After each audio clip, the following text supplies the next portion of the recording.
People think trend makes a lot of money being short equity in a crash. It really doesn't. It makes a little bit.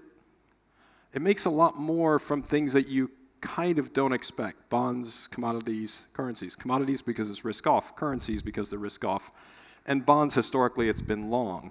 So one of the big criticisms of trend has been it only made money in a big bond bull market, so it's a pretty useless strategy. This year has been an exception to that, so I think you can kind of get past that. But so what you're getting out of trend is diversification, ways to make money outside of being short equities, so you can see kind of how it fits okay with the strategy that's long puts in the equity market, because it's offering a different source of return. It does, however, pick up a little return in bull markets. So it's correcting another portfolio error everyone has, which is you're not long enough in bull markets, you sell in bull markets. So we had to add this because everyone said it only makes money when bonds go up. This is the bond smile.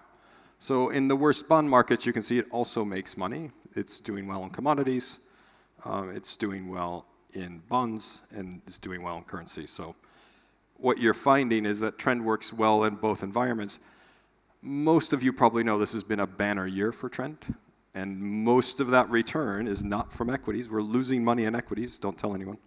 But we're making a lot as a firm in bonds, we're making a lot in currencies, and to some extent commodities. A commodity boom at the beginning of the year, I think people think trend is somewhat inflation positioned, but it's not. It's presently deflationary in metals and inflationary in bonds, so it's just trend following after all. It's not thinking.